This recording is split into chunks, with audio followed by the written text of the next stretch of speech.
I guess we can start with my nationality. I am half German and half Native American.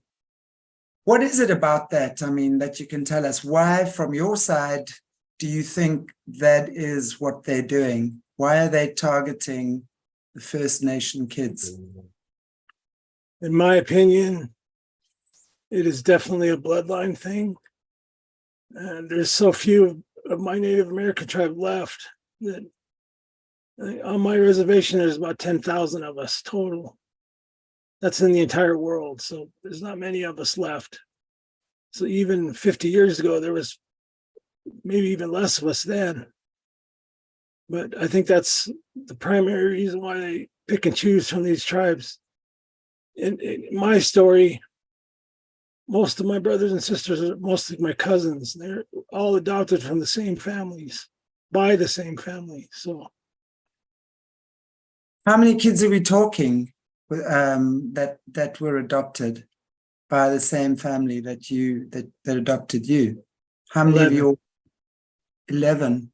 When I was about a year and a half, it was a pretty cold winter, and she was more or less being forced to take care of me. And so she put me in a back room. It's middle of winter time. So where I come from, that's like -10 Fahrenheit average in the winter. Pretty cold. So put me in the back room, turned up the music real loud, and just left me. No food, no water, no nothing, just left me in the dark. And somehow I climbed out the window, or I fell out the window, and they thought I was dead the next day. They couldn't find me, didn't know where I was. So they started this massive search, and they finally found me underneath the concrete stairs with the dogs. There was a mama dog that found me outside, I guess, the night before. And she took me under the stairs and took care of me. She took my diaper off, cleaned me up, was keeping me warm, and was very, very protective. The abuse didn't start instantly with me, but I'd already been abused previous to this in the Catholic social services system for the first 2 years of my life. Again, there was always nuns involved somehow. There's a lot to say about that, and it's hard to know where to start, but I started to be physically and sexually abused when I turned 5, that I remember. How did you actually get to be enrolled in this program? When I was in kindergarten, it was on a college campus that had, and this is really strange, I don't think I've ever heard of this before, but on this college campus, they had an elementary school, kindergarten through 6th grade. And in each classroom, they had 2-way mirrors, and they were watching and studying us. I didn't know that. I didn't know there was people behind those mirrors. So they were monitoring us and kind of selecting, for lack of a better term, I guess. And that's when that all started. They kept several of us, about 15 of us, whom I've known throughout my whole life, separated and apart. They kept us in our own class. And it wasn't the traditional education model. Like you sit at a desk, you look at the chalkboard, and the teacher does this and that. It was just like one big room with bean bags and comfort food and music in the background. It was very relaxed for the first couple of years of that schooling experience. And they called that the GATE program. So gateway, gate, it's the same thing. What were the gifts that they were able to, because obviously your bloodlines, we know that there's bloodlines, they always go for the bloodlines, and in your spiritual gifts as well. So what was the spiritual area in which you were gifted? Well, I could see into the spirit. I was always seeing things. Used to scare the crap out of me when I was a kid, but instead of saying, oh, he's crazy, these people know to look for that, right? They didn't put me in the crazy house. They just said, oh, let's put him in this program over here. Let's see what he really can see. And so we had these weird nap times, clear on up to about 4th grade, where we put headphones on and listen to these sounds, and some guy talking in the background. And I know now what that was, but then just an interesting experience because you'd have these fantastic dreams. And I started to see these things more clearly. Before they were kind of in a fog. And afterwards, it was like somebody sharpened the picture, you know. And we were all gifted in different directions. So we were all just set piece one thing. Everybody's going in different directions. Like I said, I could see, it's kind of hard to explain how I could see, but like I could see what was going to happen just a few seconds before it happened. So I was able to move fast. I was able to react in a different way than most people. They don't see it coming. I could see it before it got to me. So again, that's kind of hard to explain. Some of the ones in the class could do telekinesis. They could bend things, or they could rip a piece of paper. Some could make paper smoke, like almost catch it on fire. And these are just latent gifts that they had. They didn't implant this in them. They were just waking it up in them. They had us levitate one time. We all had our eyes closed, and they had one tape that was telling us how to float. You know, let your body just float. It kept taking us almost into a sleep-like state.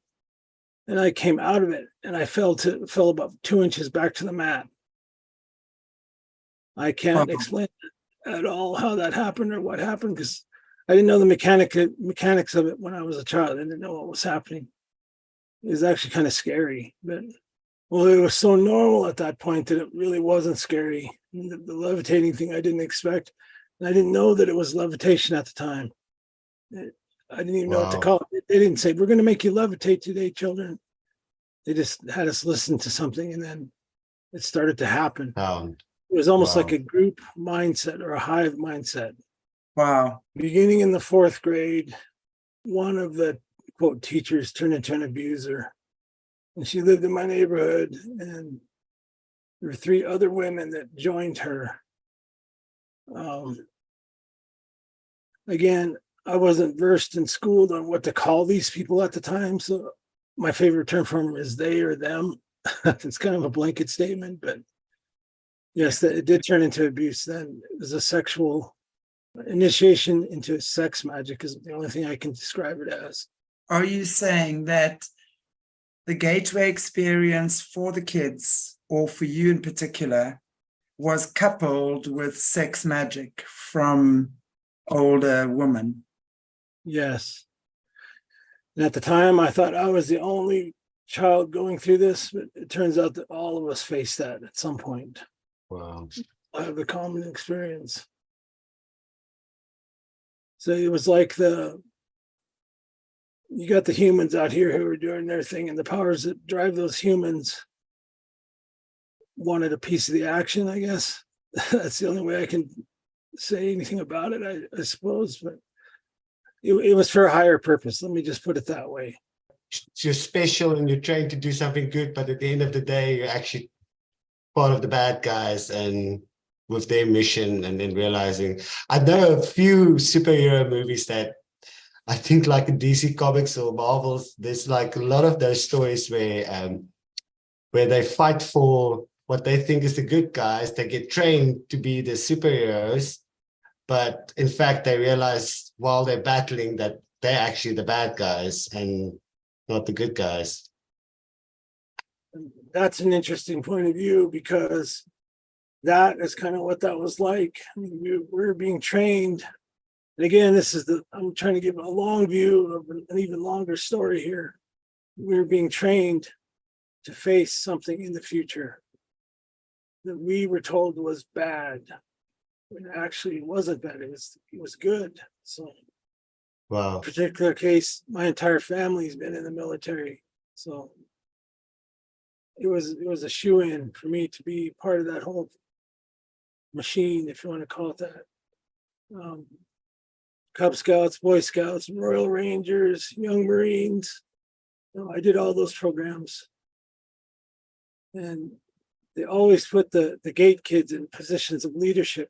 They taught us how to be leaders. And that was the point. And so we could have picked any career path we wanted, because all our SAT scores and everything else are high. We're top of the class, cream of the class, right? Most of us are valedictorians. Anyway, with the military, they came in way early. I always was around them. I used to go to some of the weekend get-togethers with my brothers to their, because some of them were reservists and whatnot. So I'd go watch them. They'd let me come watch. I get to drive a tank or something. They did something that was fun for us. They made it seem like it was an exciting adventure. Little did I know that it was going to be one hell of an exciting adventure later down the road. And that goes hand in hand with the spiritual gifting. So, yeah, I would imagine. Sorry, carry on.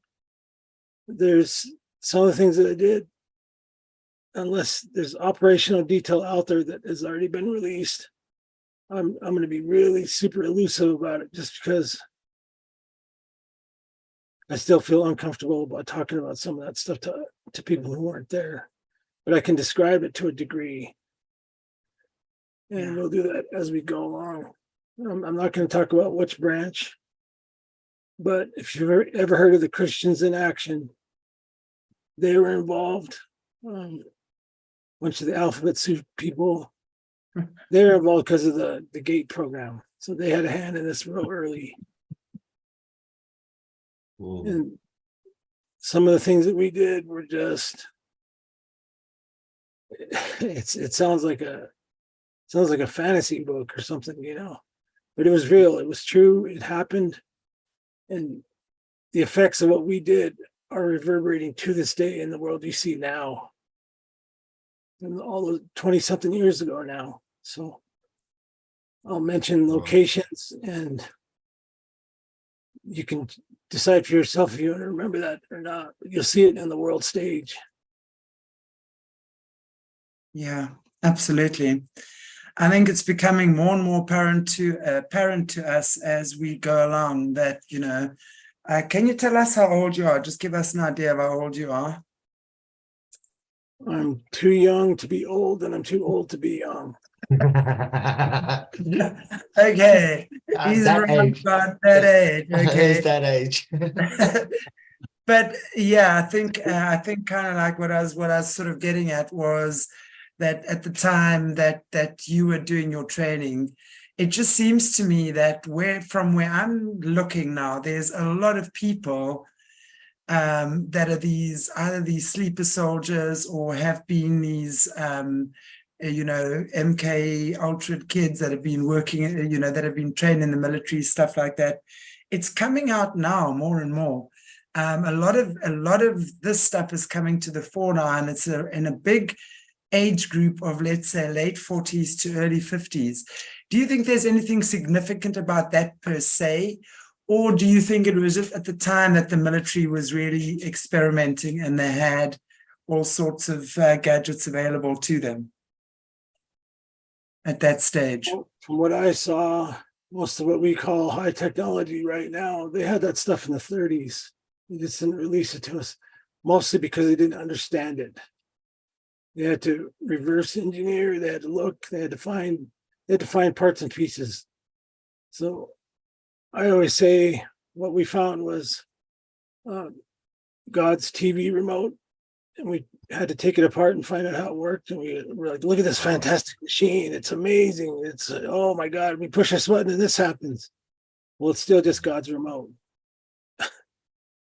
It sounds like what you're saying is some of the stuff that you found was of a higher technology, shall we call it that? Oh, absolutely.